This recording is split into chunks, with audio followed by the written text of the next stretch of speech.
capítulo 11 de Apocalipsis. Ahí vamos a meditar, vamos a hablar sobre un tema. Esos temas son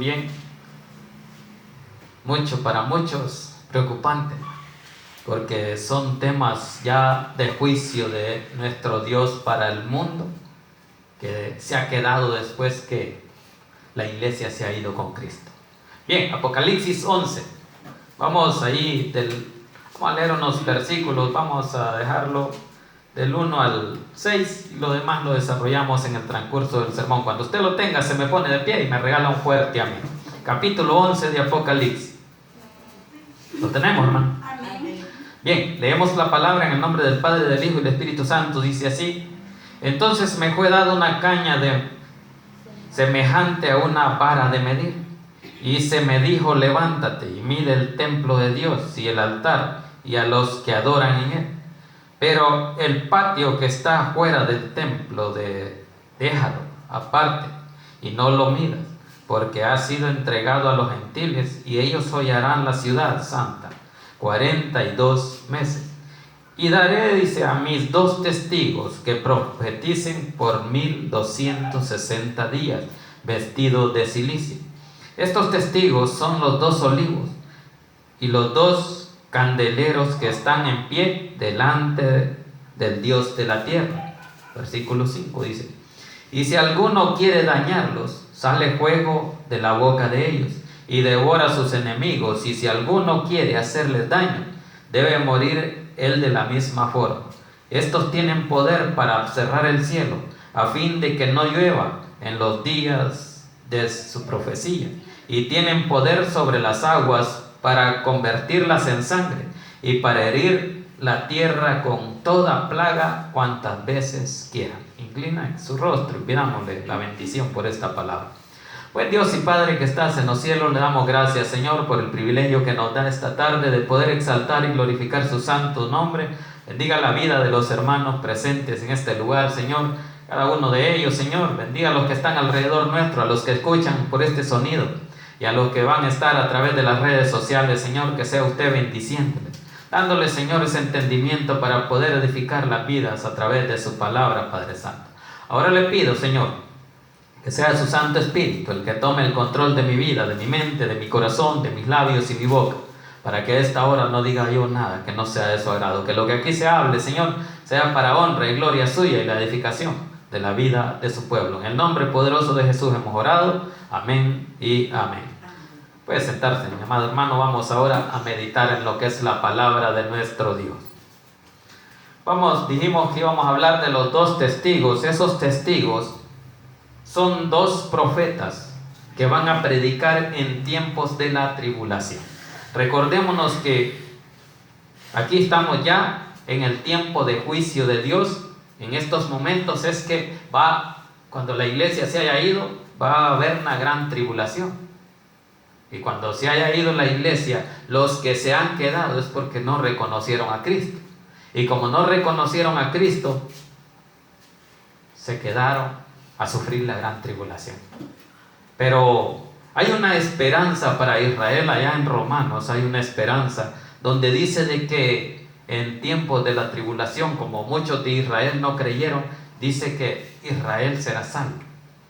Y por eso es que van a llegar estos profetas a predicarle al pueblo judío, al pueblo de Israel, para que ellos aprovechen esa oportunidad. Y entonces dice que muchos se convertirán, muchos se apartarán y dirán: sí, este era el Mesías y nosotros no le recibimos. Pero llegaron estos 2 testigos, estos 2 profetas, y predicaron el evangelio, y ellos reconocieron a Cristo. Y así fue que Dios le reveló al apóstol Juan que Israel sería salvo. Es una promesa que Dios dio a Abraham. Dios le dijo que a su descendencia Él los libraría. Por eso es que le dice allá en Génesis, creo que 3:12, donde dice que bendeciré a los que te bendijeren y maldeciré a los que te maldijeren. Entonces, esa promesa está para Israel. ¿Por qué? Porque ahora el tiempo está para el pueblo de Dios. Por la gracia de Cristo, ahora podemos recibirle, los que no le han conocido pueden reconocerle y así poder entrar en el reino de los cielos. Entonces, como en ese tiempo ya no va a ser tiempo de gracia, sino de tribulación, habrá un gran caos en la tierra, porque muchos creyentes en los tiempos que Cristo venga estarán manejando los aviones, los trenes, los vehículos, y si son cristianos, esos son los accidentes que van a haber, porque muchos se quedarán sin conductores. Todos los cristianos son levantados por Cristo. Y va a haber un gran caos que el mundo se preguntará qué está pasando. Quizás ahora no lo crean o lo ven como ciencia ficción, pero en ese tiempo va a haber una gran tribulación. Va a haber una gran angustia al ver que algunos de los familiares que no le han conocido ven a los que han conocido a Cristo que ya no están en ese tiempo que Cristo venga. Y por eso es que meditamos, creo que el miércoles anterior, allá en Tesalonicenses, donde dice que el pueblo de Dios va a ser arrebatado. Y dice que primero los muertos en Cristo resucitarán, luego el pueblo que esté vivo van a ser transformados para recibir al Señor en el aire. Eso hablamos. Ahora vamos en el tiempo de los testigos. Ya cuando la iglesia se ha ido, hay tiempo de ira. ¿Por qué ese tiempo? Porque es tiempo de juicio. Y por eso en ese tiempo de juicio viene Cristo a juzgar a las naciones. Pero antes de juzgar, la iglesia está 7 años con Cristo. Son los 7 años de boda. 7 años de bodas con Cristo. Y van a haber 7 años aquí en la tierra. O sea, la iglesia va a estar en el cielo con Cristo. Pero aquí en la tierra va a haber la gran tribulación. Esa tribulación van a sufrir aquellos que no reconocieron a Cristo. Y aquí los niños se van. Porque los niños, dice la palabra, que son de Cristo. ¿Por qué? Porque ellos no conocen pecado. Amén. Entonces todos van a ser levantados, entonces no habrán muchos niños. Serán pocos los que ya reconocen. Ellos tal vez a cierta edad son los que no tienen pecado o viven todavía en tiempos de ignorancia, donde usted los domina, ellos no entienden. Pero los que ya entienden, ahí ya es otro trato. Entonces de eso vamos a hablar, cómo en ese tiempo de esa tribulación aparecen de parte de Dios estos dos profetas. Estos profetas que anuncian la paz que solo está en Cristo Jesús. Y hay muchas especulaciones donde se dice que estos dos testigos podría ser uno Elías y el otro Moisés. Otros dicen de que podría ser Elías y Enoc, porque Elías y Enoc no vieron muerte, fueron traspuestos, fueron llevados a Dios en un carro de fuego, en un torbellino, dice, ¿verdad? Entonces se cree que ellos son, pero por las señales que hacen, se cree que es Elías y Moisés, porque por eso habla la palabra de que habrán las plagas que hubieron allá en Egipto, que se transforma en sangre. Pero eso es para que el pueblo crea, así como en aquel tiempo era para que Faraón creyera que Dios tenía el poder, asimismo para que el pueblo crea que hay esperanza en Cristo Jesús. Para eso es que aparecen estos dos testigos predicando en tiempos de la tribulación, y aún estos dos profetas van a ser muertos, dice la palabra. Ahí vamos a irlo leyendo para que entendamos cómo es que Dios le da poder al anticristo. Sabemos que existe la Trinidad satánica: Satanás, el falso profeta, y el anticristo. Es la Trinidad satánica, los poderes que van a estar dominando en ese tiempo. ¿Por qué? Porque el poder de su iglesia, la iglesia de Cristo, el Espíritu Santo, está con él. Así que iniciemos ahí en estos versículos bíblicos. Dice ahí el capítulo 11, versículo 1, dice: entonces me fue dada una caña semejante a una vara de medir. Saben de que si ustedes oyeron o vieron, esto se da más que todo en el campo, que cuando se mide una tarea de terreno o un lote, lo hacían con una vara. y dice, vaya, este es tantas varas o tantos metros, pero es una vara que van midiendo. Pero eso era antiguamente, que no había con qué medir. Así medían. Por eso es que dice que aquí le ha dado una vara de medir. Dice, entonces me fue dada una caña semejante a una vara de medir, y se me dijo, levántate y mide el templo de Dios y el altar y a los que adoran en él. Tenía que medirlo. ¿Saben por qué? Porque Dios va a permitir que se construya un tercer templo. Y esa es la disputa que hay entre los musulmanes, los árabes, los católicos. Porque como Israel cree tener la ciudadanía y el derecho porque Dios se lo dio, también los palestinos, porque los palestinos son de la descendencia también de Abraham, del hijo que no es de la promesa, que es Ismael, y el de la promesa, que es Israel, es Isaac. Así es que el problema está en que Dios le dijo a David, porque David le pidió que él iba a construir el templo, porque no era posible que anduviera así para allá y para acá, el arca del pacto donde estaba la presencia de Dios. Entonces Dios le dijo, no, tú no puedes construirme ese templo porque sos un hombre de guerra, has derramado mucha sangre, así es que tu hijo Salomón lo va a construir. Esa historia está allá en Samuel y Rey. Entonces Salomón construyó el templo, y ahora ese templo está en poder de los musulmanes, que es la mezquita de Omar. Y a la par de esa mezquita quieren construir el templo, porque la promesa era que como ese templo iba a ser destruido, tendrían que construir el templo ya donde iba a aparecer el Mesías. Y el Mesías y Cristo. ¿Por qué? Porque como el Mesías va a venir poniendo los pies sobre el templo. Entonces, por eso es que Dios manda aquí a medirles el templo. Pero esa lucha todavía no está. Hay planes para construirlo, pero el anticristo se supone que ya anda aquí en este lugar, no sé a dónde. Puede ser aquí, o puede ser en otro país, pero el punto está en que allá en Zacarías dice que va a ser un judío. Y entonces, como los palestinos son judíos también, y los judíos se esparcieron por todo el mundo. Allí se esparcieron más en tiempos allá por 1940, cuando fue la Segunda Guerra Mundial, cuando Hitler los estaba haciendo jabón, decían ellos. Para eso los capturaron. Entonces, desde allí viene esa guerra en que los palestinos o los musulmanes creen ser dueños de ese templo y no dejan que nadie lo destruya ni que construya otro. Entonces, ¿quiénes lo van a construir? Esa es la duda, porque aquí no lo explica. Entonces, el punto está en que en ese templo, cuando venga el Mesías, allí va a poner los pies.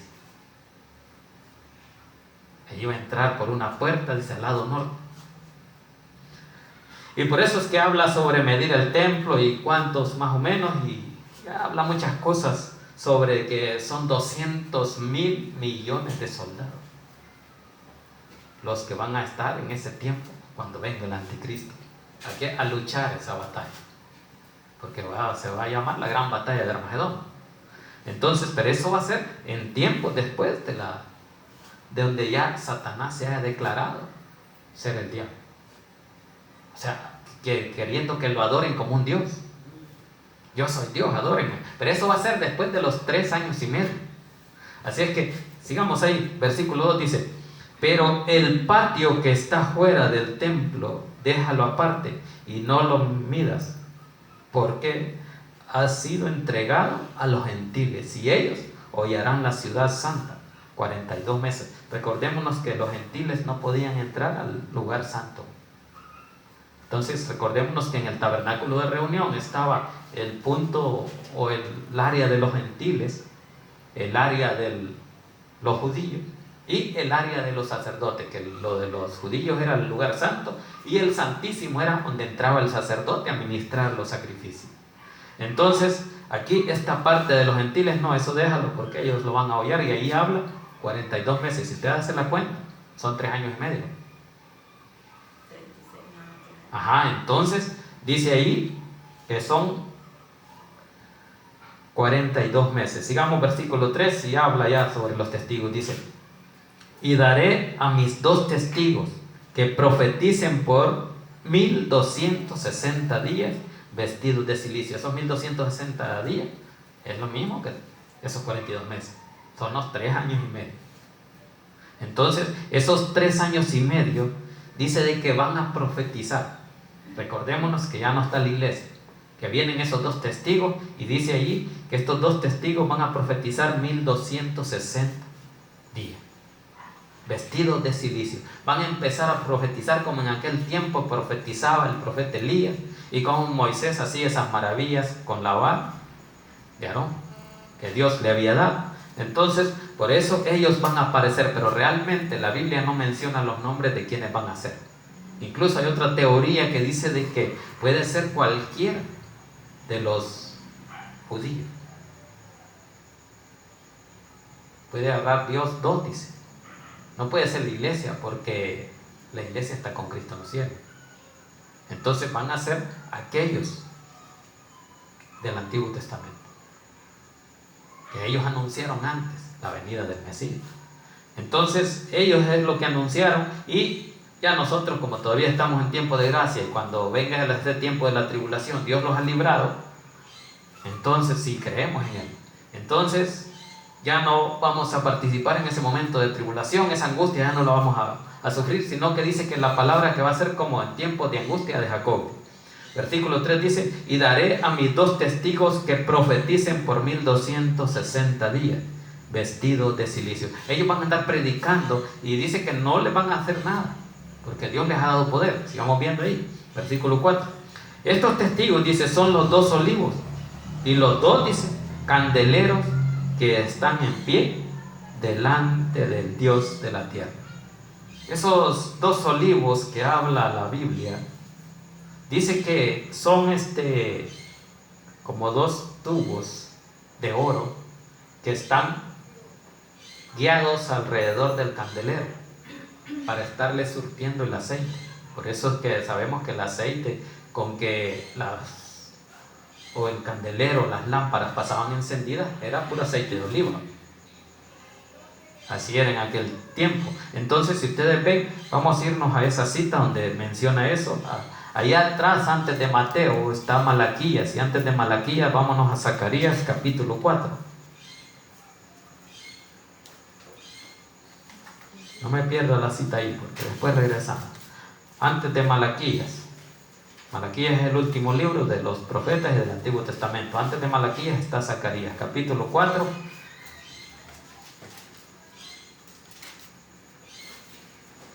Dice el capítulo 4 y tiene un título ahí, si ustedes ven. Dice: el candelabro de oro y los olivos. Allí dice, ¿verdad? Entonces dice: volvió el ángel que hablaba conmigo y me dijo, me despertó como un hombre que es despertado de su sueño. Tenía una visión Zacarías, y me dijo: ¿qué ves? Y respondí: he mirado, y he aquí un candelabro todo de oro, con un depósito encima, y sus 7 lámparas encima del candelero. Y estaba, y 7 tubos para las lámparas que están encima de él. Ahí está, versículo 3. Y junto a él los 2 olivos. Ahí estaba, el uno a la derecha del depósito y el otro a su izquierda. Entonces eran 2 árboles de olivo donde brotaba. Dios alimentaba esas lámparas para que pasaran encendidas todo el tiempo. Eso es lo que estaba mencionando ahí en Apocalipsis. Leamos el versículo 4, dice: proseguí y hablé diciendo a aquel ángel que hablaba conmigo: ¿qué es esto, Señor mío? Bueno, dejémoslo hasta ahí. Regresemos a Apocalipsis. Entonces dice que estos 2 testigos son los 2 olivos y los 2 candeleros que están en pie delante del Dios de la tierra. Ahora, ¿por qué menciona esa comparación de los 2 olivos con estos 2 testigos? ¿Y que ellos son? Porque ellos son esas lámparas encendidas. Porque ellos son los que han recibido ese poder de Dios para poder alimentar el espíritu de este montón de gente que no se fue con Cristo porque no recibieron a Cristo. Entonces ellos son los 2 olivos, los 2 testigos que Dios ocupó. ¿Testigos de qué? Del mensaje de la palabra de Dios. Entonces ellos van a ser esa luz que va a alumbrar a aquellos, porque recordémonos que ellos siguen en tinieblas, ellos seguían esperando a su Cristo, a su Mesías.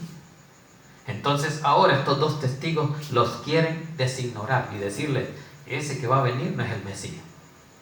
Y por eso es que van a predicar esos 3 años y medio, que es una falsa paz. Que el mismo Satanás les va a decir, yo les traigo la paz. Y entonces esos 3 años y medio no va a haber guerra. No van a haber muchos muertos.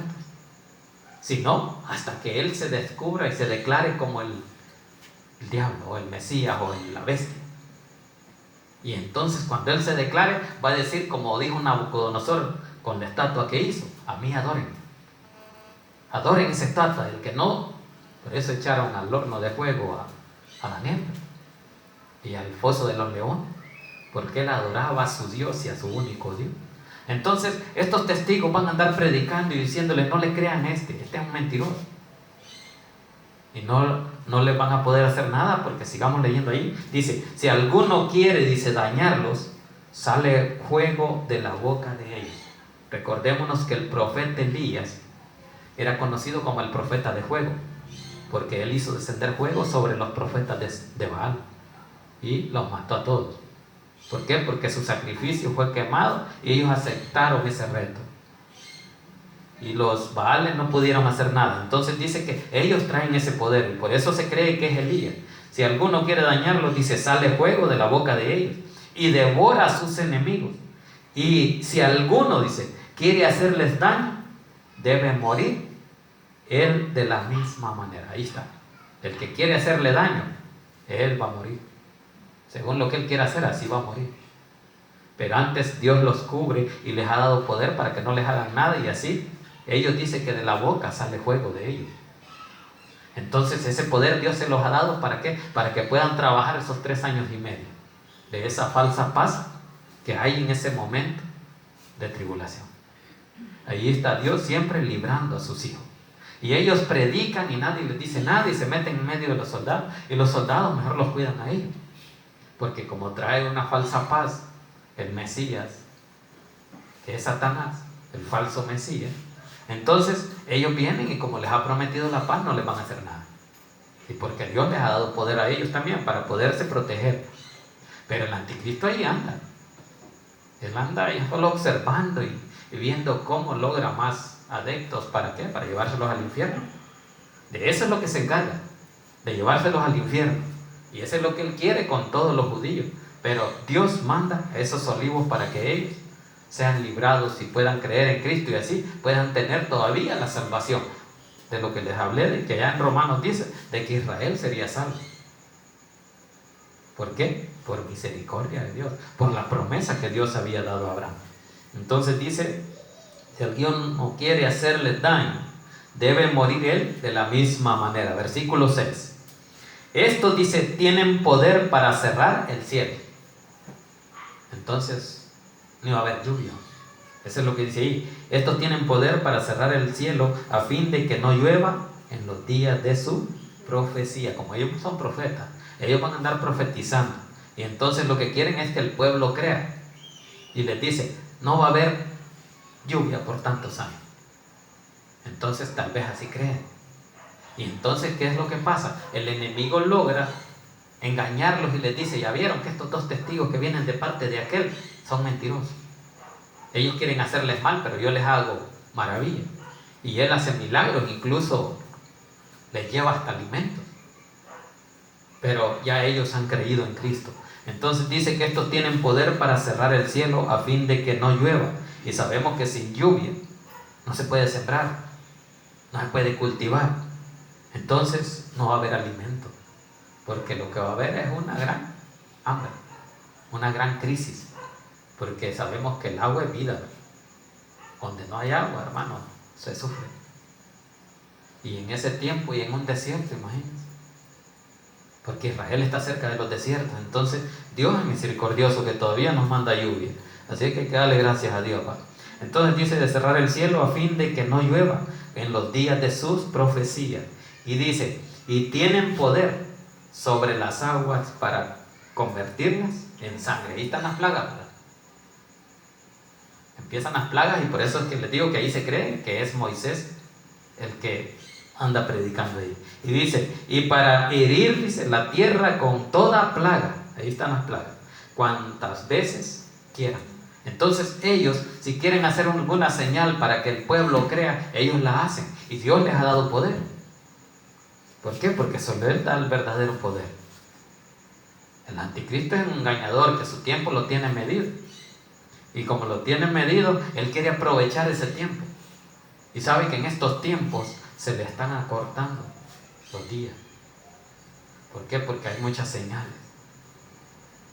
Ya dijimos que cuando Israel entre en guerra, que entren las naciones, ahí se va a formar la guerra. Y antes de eso viene Cristo por su iglesia. ¿Por qué? Porque cuando ya Israel pide el apoyo de los países que lo apoyan, que son pocos, pero van a entrar grandes potencias mundiales. Recordémonos que Estados Unidos es uno que lo apoya. Pero de allí Rusia, Corea del Norte, China no lo apoyan. Entonces se cree que ese grupo entre ellos iban a ser esos 200,000 millones de soldados que van a estar, porque el punto es de que recordémonos que cuando venga el anticristo y se supone que uno de los organizadores es el Papa, porque él está haciendo tratos con los musulmanes de que él quiere unirlos. ¿Para qué? Para que lleguen a un acuerdo de construir el templo allí en la mezquita de Omar, que es el templo construido por Salomón. Y entonces, como ellos van a llegar a ese acuerdo, solo el Papa sabe qué tratar. Dice que se reunió en medio de la pandemia, no quiso suspender la reunión y se reunió con ellos. Y los puntos que ellos tienen, dicen que el Papa ha renunciado a muchas cosas, a ser vicario de Cristo en la tierra, porque él trae otro plan, porque él va a participar ahí.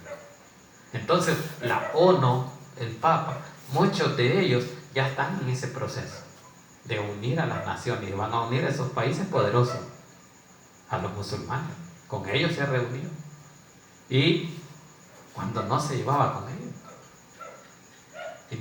ni los musulmanes no se llevaban con ellos, porque esos grupos son los mismos que quieren destruir a Israel. El grupo Hamas de Palestina, los musulmanes, todos ellos quieren desaparecer a Israel.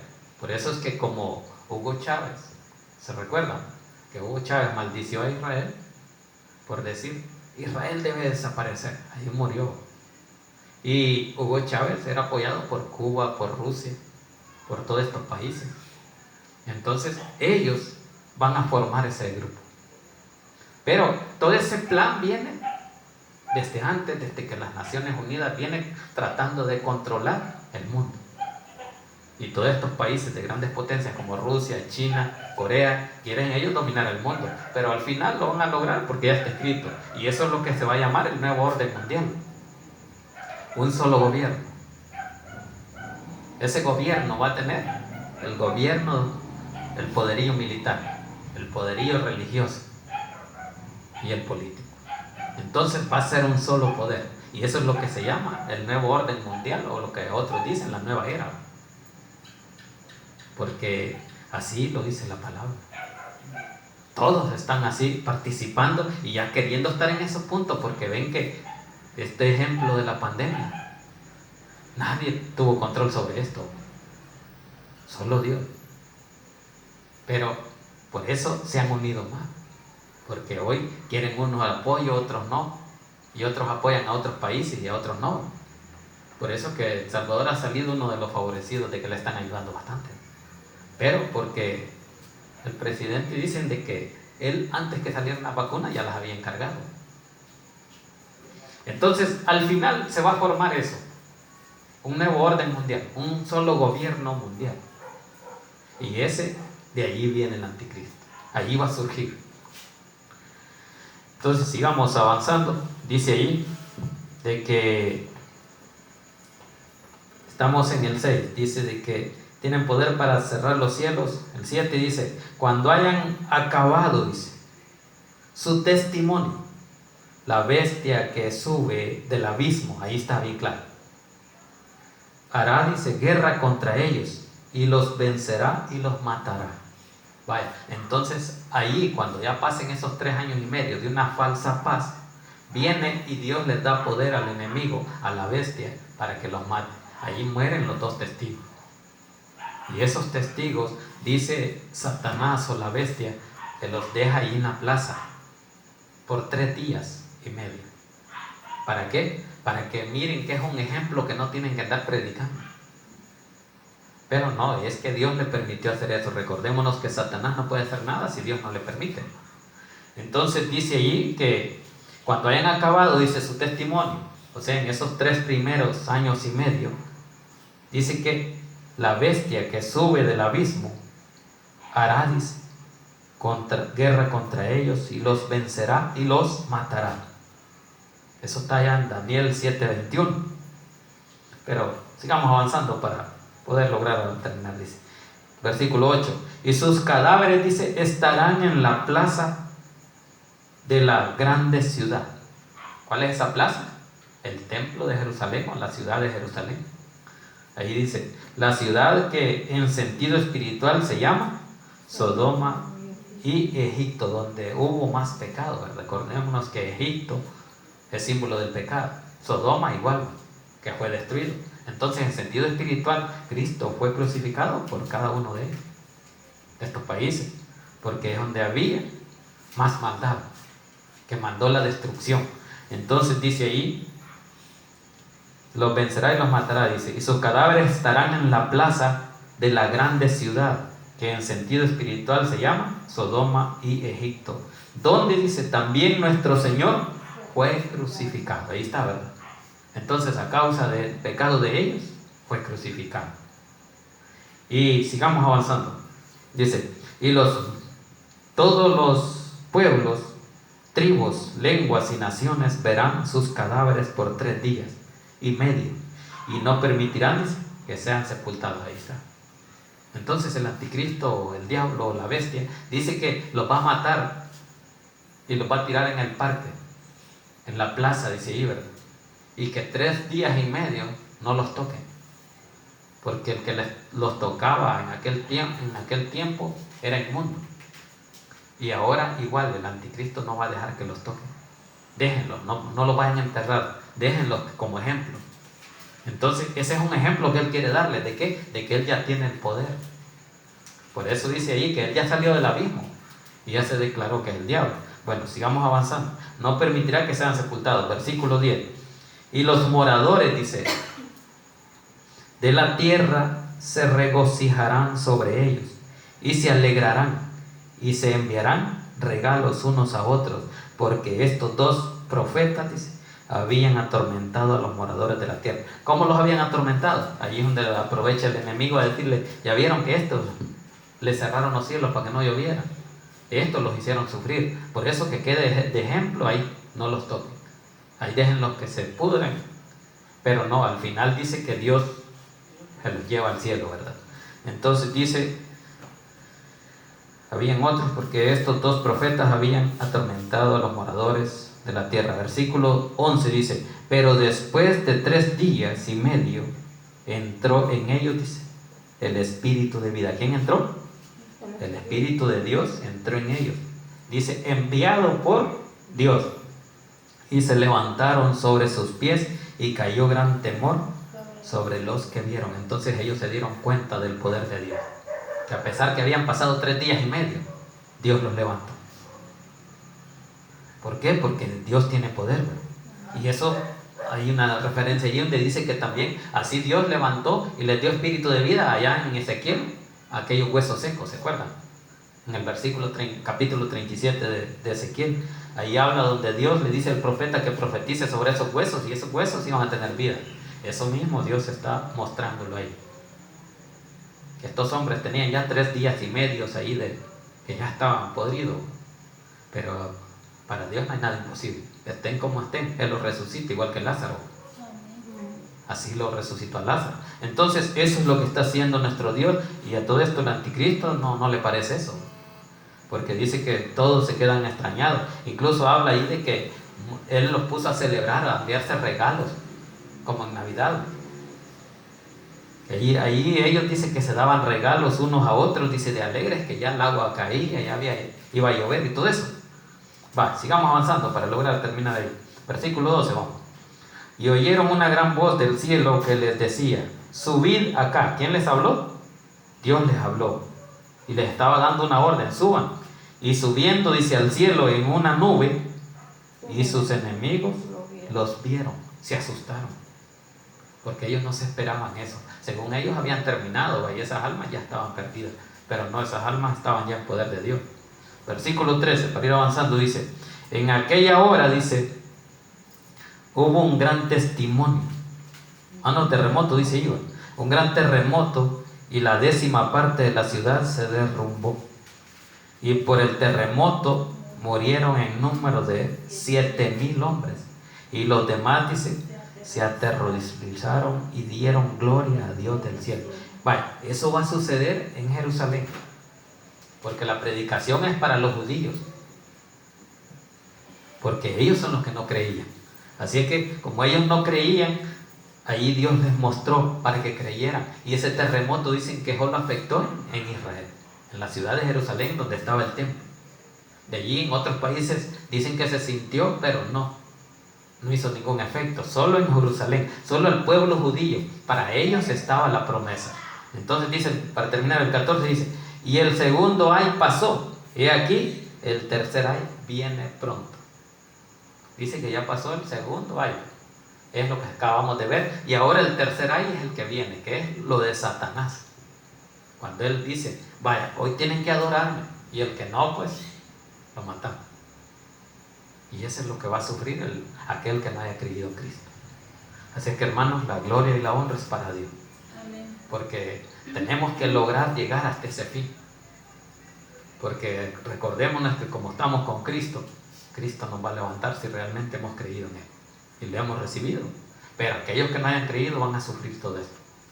Van a subir esos momentos de tribulación y van a tener que adorar al enemigo. Si quieren comer, tienen que ponerse ese sello, y si no, van a morir. Y como muchos no quieren morirse, van a tener que ponerse ese sello. ¿Por qué? Porque muchos en 3 años creyeron en Jesús y sufrieron también, aguantaron hambre. ¿Por qué? Pero esa es por la predicación de los profetas, que ellos habían cerrado los cielos para que no lloviera 3 años, así como lo hizo Elías en aquel tiempo, en tiempos de sequía. Pero ahora Dios a nosotros nos ha dado la oportunidad, así que nosotros debemos de aprovechar. Hay que darle la gloria y la honra a Dios. Incline su rostro y démosle gracias a Dios por esa palabra. Buen Dios y Padre que estás en los cielos, gracias le damos, Señor, por el privilegio que nos dio esta tarde de poder exaltarle y glorificarle. Señor, bendiga la vida de los hermanos que hicieron presentes a este lugar, Señor, a demostrarle, Señor, de que le amamos y queremos seguirle, Señor. Estamos agradecidos con usted y por eso sabemos que su presencia en este lugar está, porque así dice su palabra: donde 2 o 3 están reunidos en mi nombre, y estoy yo en medio de ellos. Gracias por su presencia, Señor. Gracias por esa palabra, Señor, que nos ayuda a entender de que cómo será en ese tiempo de tribulación. Pero en la iglesia, Señor, sé que usted la ha levantado en ese tiempo. Gracias, bendito Señor, por el privilegio que nos da. Gracias por esta tarde. Gracias por los amigos que escucharon a través de este sonido y aquellos a través de las redes. Oramos por aquellos que nunca han recibido a Cristo, que no tienen esa esperanza y quizás piensen que no tienen salvación, pero ahora es tiempo de gracia todavía. Ahora pueden recibirle como su Salvador personal. Si hay amigos a través de las redes o a través de este sonido que están escuchando y no han recibido a Cristo, hoy es tiempo de recibirle. Y si ahora Dios ha puesto en su corazón recibirle, pueden hacerlo repitiendo después de mí esta oración, diciendo: Señor Jesús, yo le recibo hoy como mi único y suficiente Salvador personal. Creo que eres Dios y que moriste en la cruz por mis pecados. Me arrepiento, soy pecador. Perdóname, Señor, salva mi alma el día de hoy, para que cuando yo muera pueda estar en su presencia. Gracias le damos, Señor, por esta tarde, por la vida de los hermanos.